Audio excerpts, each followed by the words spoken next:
comeuppance. Ears still ringing, Gran picked herself up off the ground. Through the dust and smoke, she looked over to see Mrs. Fratelli helping Hiram Tolliver to his feet.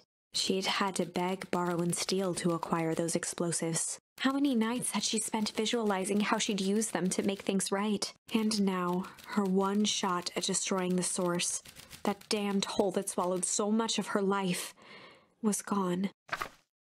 Traded for this jagged hole in a wall and a foolhardy shot at rescuing Rollo. With Fratelli and Tolliver at her side, she stepped through. It was a strange feeling. The last time she'd stalked this maze of hallways, it was in a different body. They quickly rounded a corner to find a group of clipboards guarding a door. Something worth guarding is probably something worth seeing. She leapt forward, brandishing her cane. If her last chance at vengeance for things lost was truly gone, she would just have to fight to keep what she still had.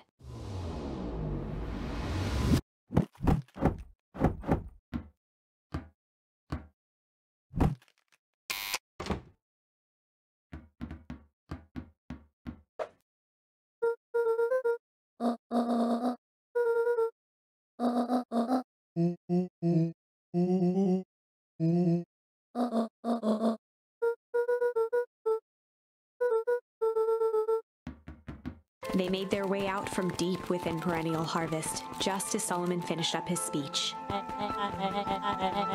Solomon pulled a glass vial from his pocket. In one smooth motion, he downed its contents. A triumphant smile grew across Solomon's lips.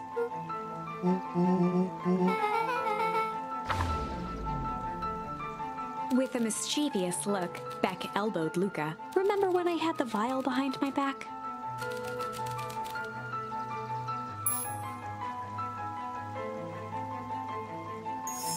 I might have tweaked his wonder potion with a little junk.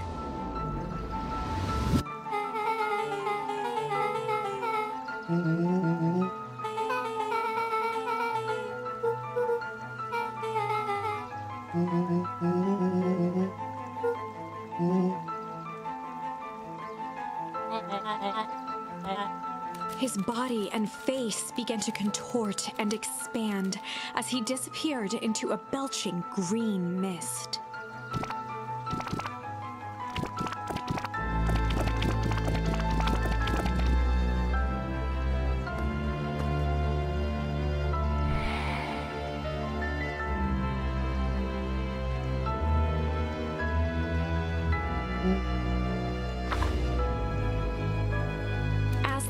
Of what was once Sharper Valentine wafted into the air, the crowd began to disperse, still numb from what they had just observed.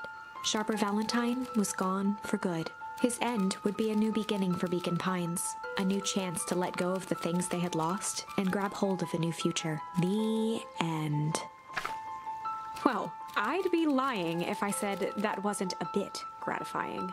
If that feels to you like a good note to end on, I won't stand in your way.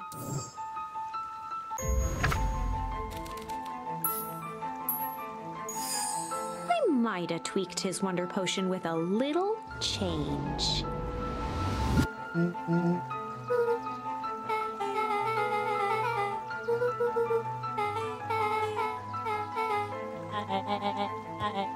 His body and face began to contort and expand.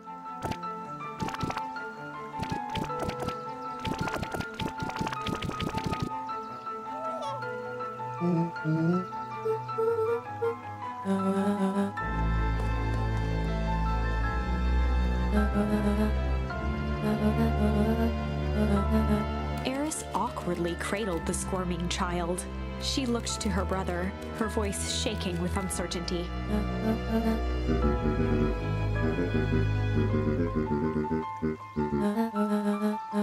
She looked back down at the infant with equal parts kindness and terror in her eyes. With a shake of her head, Eris addressed the crowd with a stern scowl.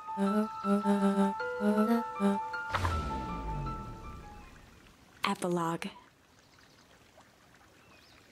Beacon Pines' coldest summer on record came and went without much fanfare. Folks shared what they had and none were left wanting. The new school year was ushered in by the falling leaves of autumn. After everything Luca, Rollo, and Beck had been through, middle school was bearable. The chill of winter didn't seem to bother people much. They kindled a hope for a better future in their hearts. When spring arrived, farmers planted their crops with a sense of joy and optimism. And as the dawn of the first day of summer came again, its light slowly spread through the shallow valley.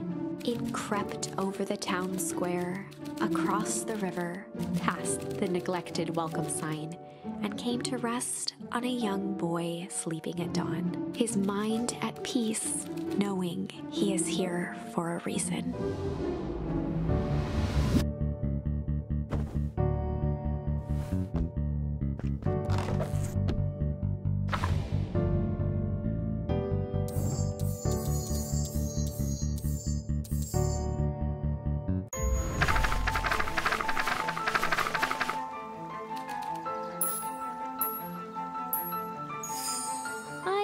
Tweaked his wonder potion with a little malice.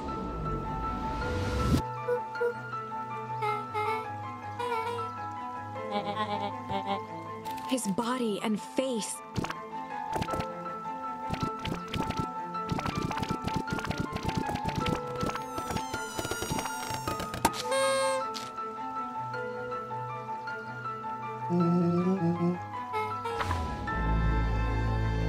The crowd gazed in stunned silence at the now empty stage. The quiet was broken when William Kerr sprinted off stage and into the distance. He was never seen around Beacon Pines, or anywhere else for that matter, again. Watching the silhouette of Kerr disappear over the horizon, Luca began to laugh. First, a low chuckle that became uncontrolled, heaving laughter. Through his tears, he was vaguely aware that the crowd had begun to laugh with him. The end. That was unexpected. Perhaps a bit of an absurd ending for my taste, but who am I to say? I'm only writing the damn thing.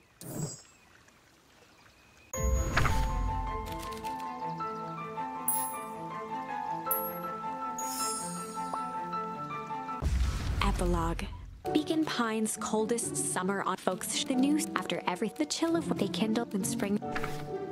And as it crept, his mind at peace, knowing he is here for a reason.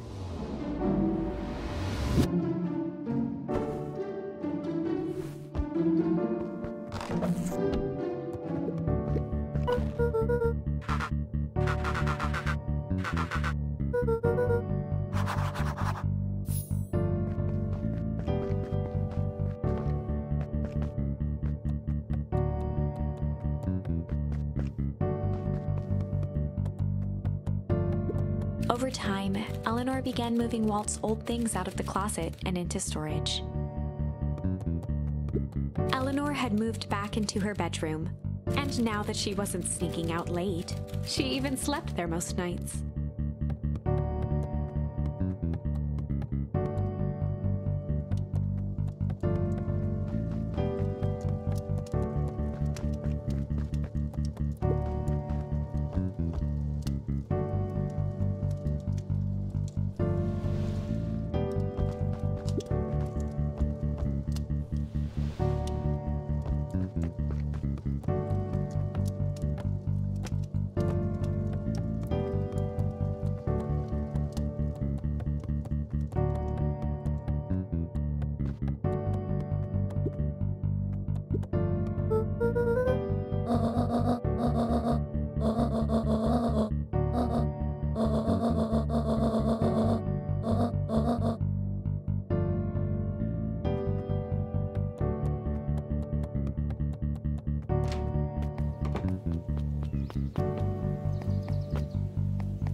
One perennial harvest collapsed. Most of the clipboards skipped town.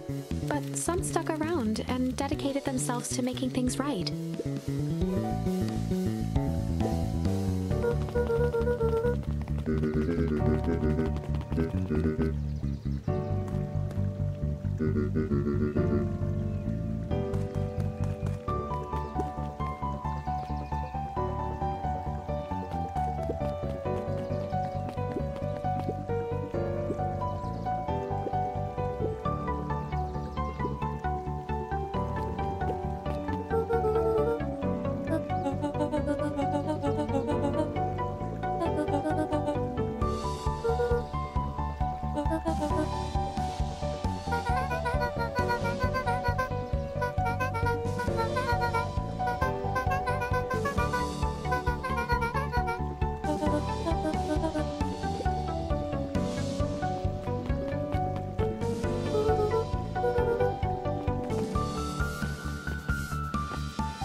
To ignore the tears welling in her eyes.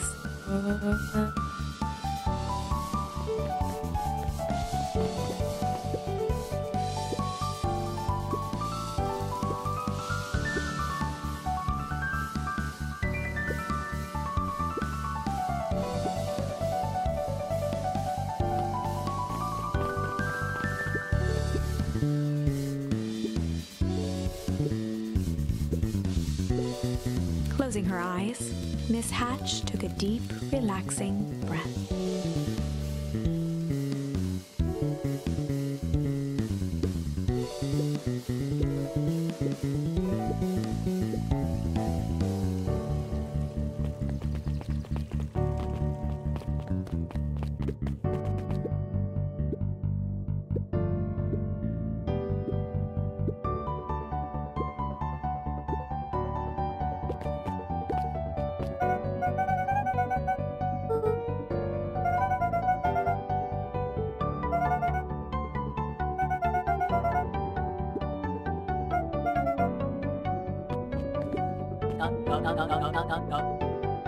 He playfully waggled an apple.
Mrs. Fratelli glowed with a carefree smile.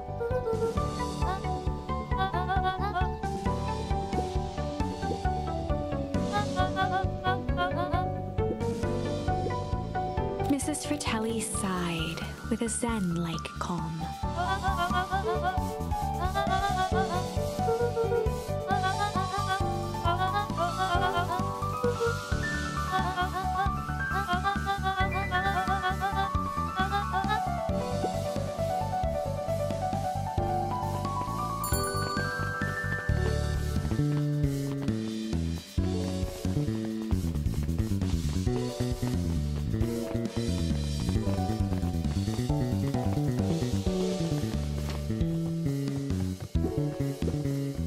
Over the school year, Kato and Bert had become close friends.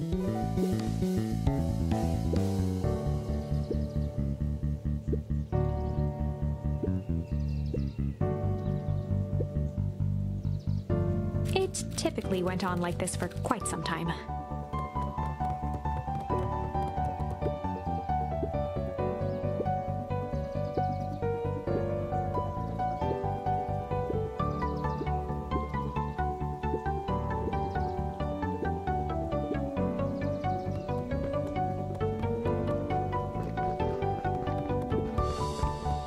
Peeked over Piper's shoulder. Laid stealthily inside a large volume of mathematics was the first issue of Hank Atomic.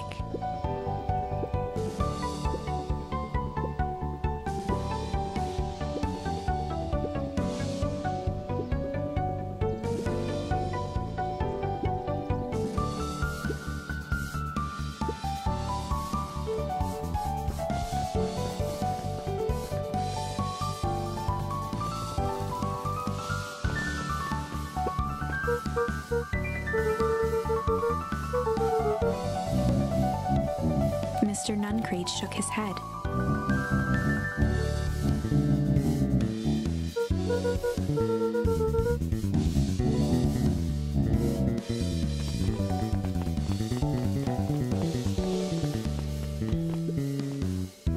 With perennial harvest gone, the transportation tubes were left unused.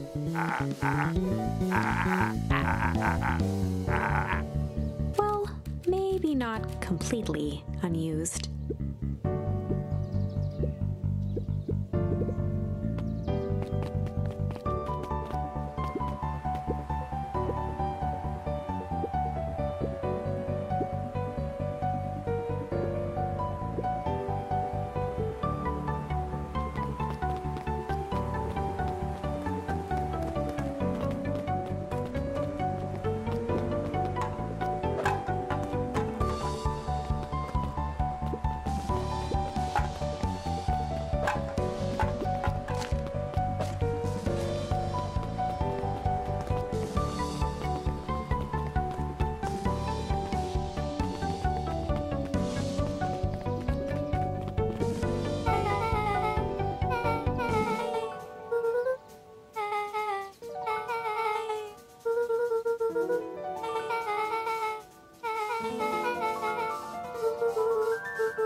Honestly, I'd begun to lose hope of ever finding it.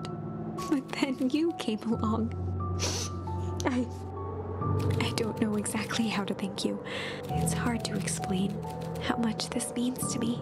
It's funny, now that our time together is finally ending. I'm at a loss for words. Let's just watch the end together.